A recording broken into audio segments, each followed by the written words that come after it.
오늘 우리에게 주신 하나님 말씀은 마가복음 4장 1절에서 9절까지의 말씀입니다. 신약성경 54쪽에 있는 마가복음 4장 1절에서 9절 말씀을 한 절씩 교독하신 후에 마지막 절은 함께 봉독하겠습니다.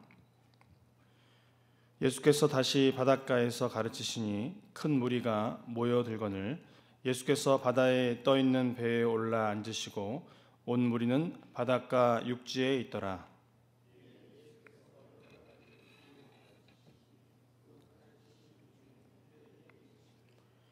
들으라. 씨를 뿌리는 자가 뿌리로 나가서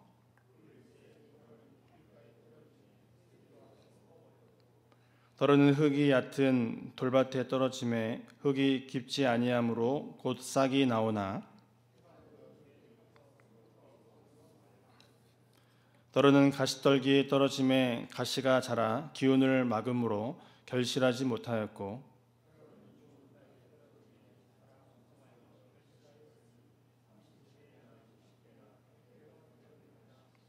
함께 읽겠습니다.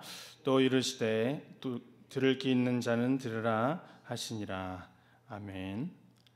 네, 오늘 본문 1절의 말씀을 보면 예수께서 다시 바닷가에서 가르치시니 큰 무리가 모여들거늘이라고 말씀하고 있는데요. 많은 사람들이 예수님의 가르침을 받기 위하여 모여들었습니다. 그런데 이들이 예수님의 말씀에 대하여 보인 반응은 제각각이었는데요. 예수님은 오늘 씨 뿌리는 비유로 말씀을 듣는 자들의 올바른 태도를 교훈해 주고 계십니다. 하나님의 말씀 속에는 영원한 생명력이 있습니다. 그러나 예수님은 사람의 마음밭의 상태에 따라 믿음의 결실이 달라질 수 있다라고 말씀하고 계시는데요. 그렇다면 오늘 주님께서는 말씀을 통해 좋은 믿음의 결실을 얻기 위하여 우리가 어떠한 삶을 살아야 한다라고 말씀하고 계십니까? 우리 2절부터 4절까지의 말씀을 다 같이 읽어보도록 하겠습니다. 이에 예수께서 여러 가지를 비유로 가르치시니 그 가르치시는 중에 그들에게 이르시되 들으라. 씨를 뿌리는 자가 뿌리러 가서 뿌릴새 더러는 길가에 떨어짐에 새들이 와서 먹어버렸고. 아멘. 하나님은 우리의 마음밭이 부드러워야 함을 말씀하고 계시는데요. 예수님은 씨 뿌리는 비유를 통해서 하나님의 나라의 비유를 설명하셨습니다. 3절을 보시면 들으라. 씨를 뿌리는 자가 뿌리로 나가서라고 이야기하고 있는데요. 씨는 하나님의 말씀이며 또 씨 뿌리는 자는 예수 그리스도 그리고 장차 주님을 전할 제자들을 설명하고 있습니다. 예수님은 그렇게 오늘 이 네 가지의 마음밭을 비유로 드셨다라는 것입니다. 길가는 무엇입니까? 씨가 뿌리 내릴 수 없는 단단하고 완악한 그 마음을 의미하고 있습니다. 말씀 속에는 왕성한 생명력이 있지만 단단하고 굳은 땅에서는 뿌리를 내릴 수 없다라는 것입니다. 그래서 4절 말씀을 보면 이렇게 표현을 하고 있는데요. 뿌릴새 더러는 길가에 떨어짐에 새들이 와서 먹어버렸고. 이것은 무엇을 의미할까요?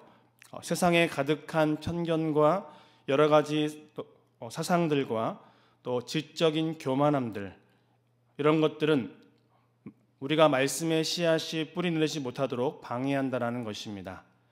또한 돌밭에 떨어진 씨는 싹은 내지만 흙이 얕아 곧 시들어 버리는데요. 5절과 6절의 말씀입니다. 더러는 흙이 얕은 돌밭에 떨어짐에 흙이 깊지 아니하므로 곧 싹이 나오나 해가 돋은 후에 타서 뿌리가 없으므로 말랐고. 뿌리가 깊지 않은 씨앗은 혼란이나 박해가 올 때에 결실을 맺지 못한다라는 것입니다. 이것을 17절에서는 이렇게 표현하고 있는데요. 그 속에 뿌리가 없어 잠깐 견디다가 말씀으로 인하여 혼란이나 박해가 일어나는 때에는 곧 넘어지는 자요, 이렇게 설명하고 있습니다. 이것은 밭의 상태에 따라 결실이 좌우된다라는 것입니다. 그렇게 우리가 좋은 결실을 맺으려면 마음속에 굳은 요소를 제거하고 마음밭을 부드럽고 또 겸손하게 유지해야 할 줄 믿습니다. 7절을 보면 주님께서는 더러는 가시떨기에 떨어짐에 가시가 자라 기운을 막음으로 결실하지 못하였고라고 말씀하고 계시는데요. 결실을 방해하는 또 다른 원인은 마음밭에 자란 무수한 가시떨기라고 말씀하고 계십니다. 주님은 오늘 이 마음속에, 우리의 마음속에 가시떨기를 제거하라고 말씀하고 있다는 것입니다. 이렇듯 가시떨기는 마음밭을 장악하고 또 식물이 건강하게 자라는 것을 허용하지 않는다라는 것입니다. 예수님은 오늘 이 가시떨기를 세 가지로 말씀하셨는데요. 그것은 무엇입니까? 19절을 보면 세상의 염려와 재물의 유혹과 기타 욕심입니다. 사람이 하나님의 말씀을 들어도 지금 내 마음에 염려와 걱정과 또 근심이 가득하다면 그는 말씀을 따라 좋은 열매를 맺지 못한다라는 것입니다. 그렇게 사람에게 가장 무서운 가시떨기 중에 하나는 무엇이라고 말씀하십니까? 재물에 대한 유혹입니다. 예수님은 이 재물의 미혹성에 대하여 말씀하시면서 끊임없이 경고하셨는데요. 마태복음 6장 24절의 말씀을 보면 한 사람이 두 주인을 섬기지 못할 것이니 혹 이를 미워하고 저를 사랑하거나 혹 이를 중히 여기고 저를 경히 여김이라.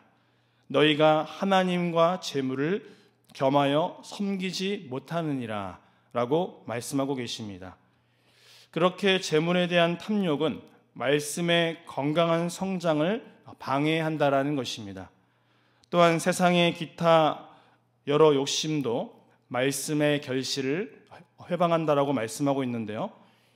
사랑하는 성도님들, 우리가 좋은 결실에 이르기 위해서는 마음속에 뿌리내린 이 가시떨기들을 제거해 내시기를 바랍니다. 그리고 살아계신 하나님의 말씀만을 우리가 온전히 신뢰하면서 귀한 열매를 맺으시는 저와 모든 성도님들의 삶이 되시기를 주님의 이름으로 축복합니다. 우리 8절과 9절의 말씀인데요. 우리 다 같이 읽어보도록 하겠습니다. 더러는 좋은 땅에 떨어짐에 자라 무성하게 결실하였으니 30배나 60배나 100배가 되었느니라 하시고 또 이르시되 귀 있는 자는 들으라 하시니라. 아멘. 성경은 하나님의 이 말씀을 듣고 모두가 좋은 결실을 맺을 수는 없다라고 이야기하고 있는데요. 왜 그렇습니까? 말씀을 받아들이는 마음밭과 그 환경에 따라 믿음의 결실이 좌우될 수 있기 때문입니다. 예수님은 8절의 말씀을 통해서 좋은 땅에 대하여 이야기하고 계시는데요. 좋은 땅에 떨어진 씨는 무성하게 자라나 30배, 60배, 100배로 결실한다는 것입니다. 그런데 수많은 결실을 맺는 까닭이 무엇입니까? 씨앗의 성장을 방해하는 요소들이 없기 때문입니다. 20절은 그렇게 설명하고 있는데요. 좋은 땅에 뿌려졌다는 것은 곧 말씀을 듣고 받는다라는 것입니다. 당시의 바리새인 같은 종교 지도자들은 유대주의와 또 율법주의라는 편견에 갇혀서 하나님 나라의 말씀을 거부했다라는 것입니다. 성경은 우리가 좋은 결실을 맺고자 한다면 하나님의 말씀을 듣고 그 말씀을 온전히 신뢰하며 따라가야 한다라고 이야기한다라는 것입니다. 이것이 좋은 마음밭을 가진 사람의 자세라는 것이죠. 이 생명의 말씀이 우리의 삶 가운데에 부딪힐 때에 그 말씀은 우리에게 반응을 요구하고 있는데요. 그것은 순종입니다.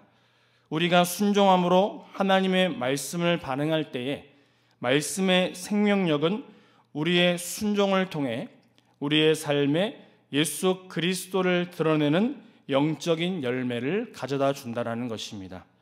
즉 이것이 영생의 말씀을 따르면서 세상의 욕심과 그 유혹에 흔들리지 않는 삶이라는 것이죠. 누가복음 9장 62절은 우리에게 이렇게 말씀하고 있는데요. 예수께서 이르시되 손에 쟁기를 잡고 뒤를 돌아보는 자는 하나님 나라에 합당하지 아니하니라 하시니라 라고 이야기하고 있습니다. 또한 디모데후서 4장 10절을 보면 디모데는 이렇게 이야기하고 있는데요. 데마는 이 세상을 사랑하여 나를 버리고 데살로니가로 갔다라고 설명하고 있습니다. 사랑하는 성도님들, 좋은 마음밭은 가진 사람의 삶을 우리가 기억하면서 오늘도 내일도 하나님의 그 말씀을 듣고 온전히 그 말씀만을 신뢰하며 따라가는 저와 귀한 여러분의 삶이 되시기를, 귀한 가정이 되시기를 주님의 이름으로 축복합니다. 그렇게 좋은 믿음의 밭을 가지면 좋은 결실은 저절로 따라온다는 것입니다. 왜냐하면 거두시는 분은 내가 아닌 하나님이시기 때문입니다. 그렇게 오늘 마음밭의 비유를 통해서 좋은 열매는 좋은 마음밭에서 나옴을 기억하시고, 바라기는 오늘도 좋은 결실을 얻기 위하여 세상의 욕망과 또 미혹의 영을 경계하시며 하나님의 말씀을 참된 소망으로 삼아 날마다 믿음으로 풍성한 열매를 맺으시는 저와 모든 성도님들의 삶이 되시기를 바랍니다. 하나님 감사합니다. 오늘 하루도 살아계신 하나님만을 의지하며 의뢰하는 인생이 되기를 원합니다. 말씀으로, 오직 믿음으로, 오직 하나님의 은혜에 합당하게 살아가는 복되고 거룩한 백성이 되게 하여 주시옵시고, 오늘도 하나님의 말씀을 순종하고자 애쓰고 오늘도 귀한 말씀을 실천하며 살아가는 귀한 인생이 되기를 원하오며 우리 주 예수 그리스도의 이름으로 기도하옵나이다. 아멘.